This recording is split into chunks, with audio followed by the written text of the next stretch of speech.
Good morning, good afternoon. This is another podcast from the Black Business Map Podcast, where we bring positive Black people doing positive things on our show. Today we have author, principal, assistant principal, former assistant principal. I'm retired. So. Retired military man, book author of 3 books, Mr. Rueben Pitts. How you doing today, sir? Hey, I'm doing great. How about yourself, my brother? Good. Hey, man, it's a pleasure to have you on the podcast to, put the word out about yourself and things you have going on. Tell us about your background. Where you from? Man, hey, that's a long story. So I could tell you, I was born and raised down in Miami. Okay. Lived in the projects. I'm a product of abject poverty. Okay. Projects of they're still there. Lincoln Field, Largemont Gardens down in Liberty City. So I was there, raised without a father, had a powerful grandmother, powerful mother, sisters kept me right. Okay. In the absence of mom, my older sisters, they kept me on the straight and narrow. And also my older brother, 2 years older than me. All right. Yeah. Okay. Born and raised down in Miami. Okay.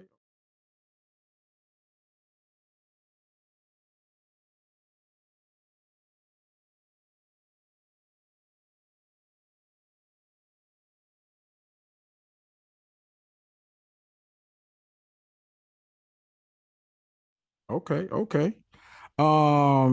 As I know, say you're a military guy. How many years did you spend in the military? How was how did you go through the rank? First of all, what made you go to the military?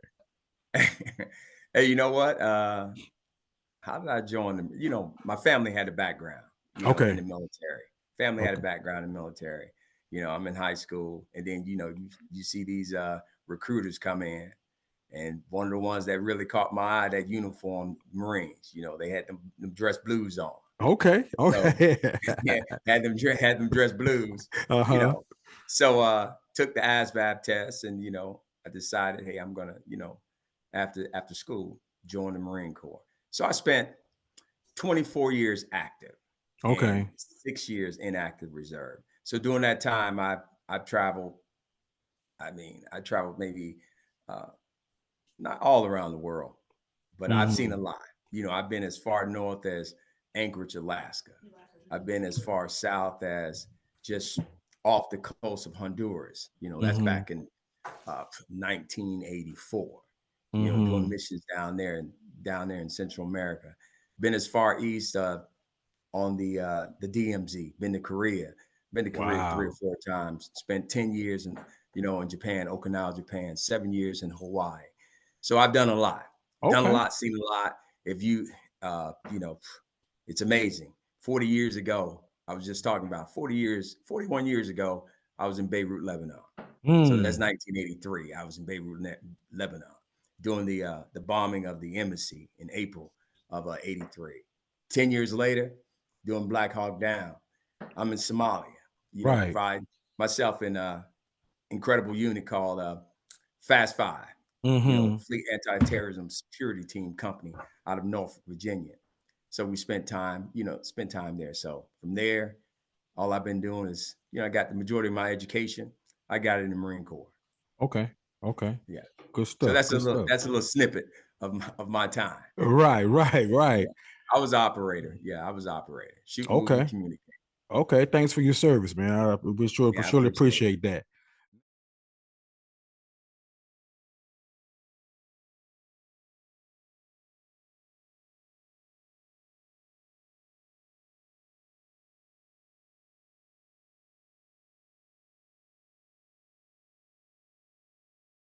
That. Now, working on to the school system. Now, going from the military, how did you get into the school system? What made you want to, I guess, teach kids or help kids? What made you take that path? Well, I'll tell you, one of my mentors, Dr. Raymond Bryan Jr., he was the assistant principal, Factory Show Middle School here in Douglasville. Okay. And, ideally, my focus was not education. My goal was to be the senior vice president of a Fortune 500 company, cultural diversity. I got my degrees, Chaminade University out of Hawaii, University of Oklahoma, psychology and human relations, certified mediator. So my goal was to just do cultural diversity. And so when I retired, I just, sat in the back of the classroom, as my kids, were attending school, making that transition from being in the military schools to being in public schools. So I'm just sitting back. And what I observed was different than what I was accustomed to. Okay. The conflict resolution, I didn't see that. I Oh. saw, the pugilistic mindset being, confrontational. And there was not time for teachable moments. So I posed a question to an office manager, and I just said, do you all ever go through the process of, talking about conflict resolution, mediation? Okay. And this office manager told me, Mr. Pitts, we don't have time for that. But if you truly want to get involved, then you need to become a teacher. So I started, I was during that period of time, I was a mentor. I used to go in and do pull out and, at Factory Show Middle School and also Chestnut Log Middle School. And I mentored kids there and helped them with their reading. But after that, I went through the process of being a substitute teacher. So one of my first assignments was ISS, in school suspension. And from there, I started substituting. And one student, I had 8th grade social studies, and I'm passionate about history. I know the history. Okay. I'm a historian. Okay. So young man said, hey, Mr. Pitts, you're a substitute. Why aren't you a full blown out, teacher? Why not? Okay. You need to teach. I've learned a lot from you. So that put me on the path of getting my teacher certification. Okay. So since and what happened as far as being a full-blown teacher, I'm at home and I'm just chilling. And I mentioned Dr. Bryant. Dr. Bryant, Raymond Bryant Jr., Okay. he called me and said, hey, Mr. Pitts, I need your help. I said, well, sir, as I said, if you need me, I'll be there. He said, well, I need a teacher. I said, well, I retired. I really don't know any teachers, but I'll see if I can find one. He's like, no, I need you. I want you to come and teach. So you can imagine I had just been retired, been an operator, dealing with Marines. Right. And here I am. I'm assigned to first grade. So I had first graders. I had 9 first graders. And at this point now, that was in 2005, 2006. So, that's 18 years. So those 6th graders, they're 24, 25 years old. Right. And, I just got in contact with one. Well, actually, this first grader contacted me and said, hey, Mr. Pitts, I was in your class for 2 months. And what you did for me while I was in your class, I'll never forget it. And that, that individual right now, matter of fact, name is Jasmine Brown. Okay. She's an engineer, has Wow. 2 businesses. Wow. And lives on the great island of Puerto Rico, doing great things. Has her master's degree in engineering from Clark Atlanta University. Wow. So that's how I got into education. I've been there ever since. I've taught 1st grade, 4th grade, EBD students, 6th grade, social studies, 7th, 8th grade, social studies. Was assigned to be the school improvement specialist for the county for social studies and the fine arts, teacher of the year. And then after that, I got an assignment. My last assignment was as a assistant principal. Many would say at the best middle school in the state of Georgia, Factor Show Middle School, home of the mighty Shining Knights. Okay. Okay. Okay. Yeah. Listen, so life as an administrator, what would you have done different now that you're out and and just looking back on it? What would you have done different in your opinion, your eyes? That's a good question. And I can tell you as I got more into it and really, because they don't, there's no true book. There may be a book that is written that as an administrator, you do X, Y, Z, and it can be written down in a book.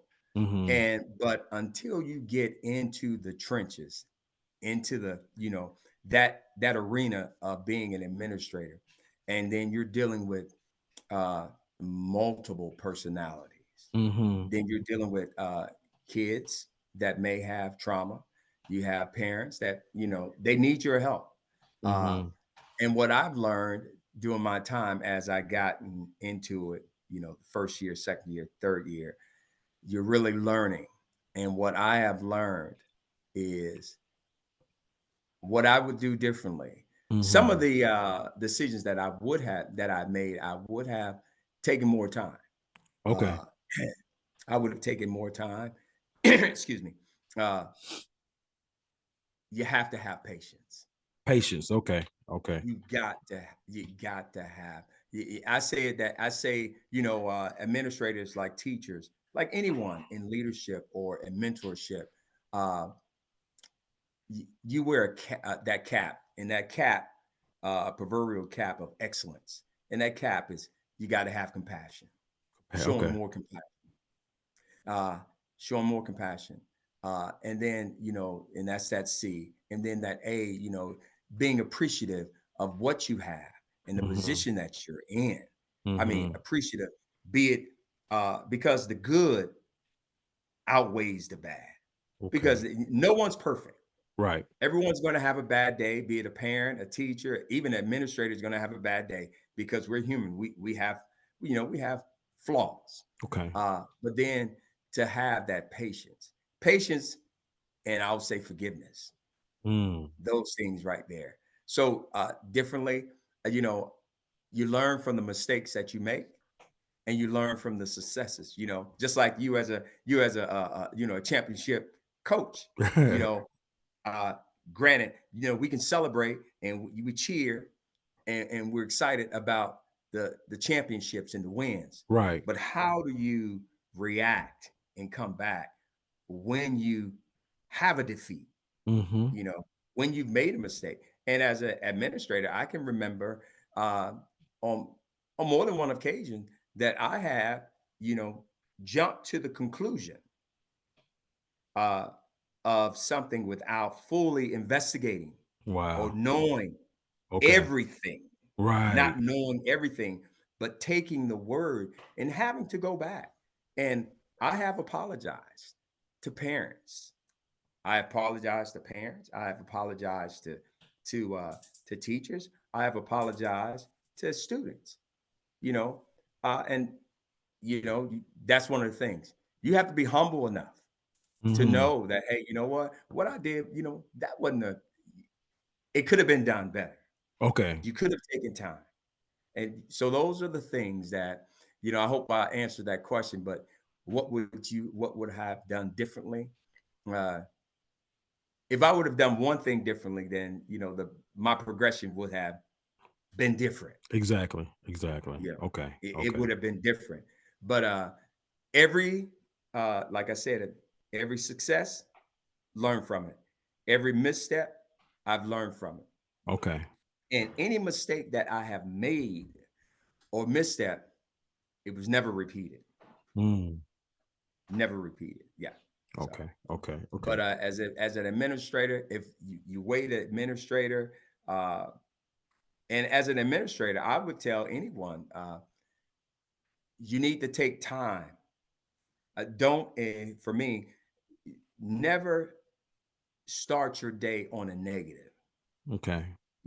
On a negative, because I can, myself as positioned as an administrator and having the buses, I would see those students come in every day, getting off the bus, 850 or 750 strong. They're excited, Exactly. happy.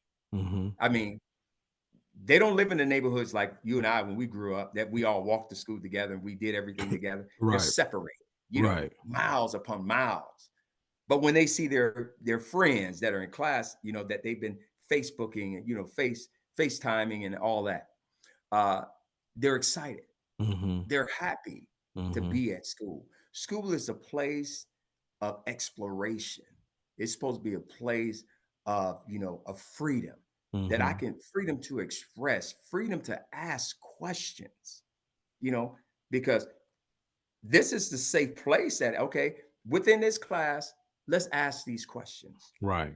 Let's answer them, and you need to get those answers because in more likelihood, you'll get the right answer in the classroom than on the internet or listening to your friend or listening to the streets. But the excitement, and don't start your day on the negative, and don't end it on the negative. Okay. You need to find time, and that's one thing that I would have. You asked change.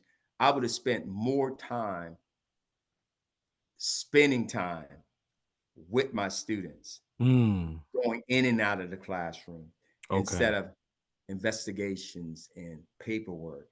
But I try to never end my day on the negative. So at 2 o'clock, unless it's something pressing, you need to be with your students. Go to the band, go to chorus, go to the gym, sit down, interact. Let them see you in the classroom and Okay. have them pose questions and truly be yourself and be authentic. Okay. Let them Okay. know your history. Yeah. Good stuff. Good stuff. So Yeah. I see you an author of 3 books. You got a new book coming out soon. Mhm. Tell us about your book. Let's see. This book coming out. Uh, it's it was essentially started 2 years before the pandemic. It was Okay. 2 years before the pandemic. Uh, and you know how you have those dreams, like you're dreaming and you think you're wide awake.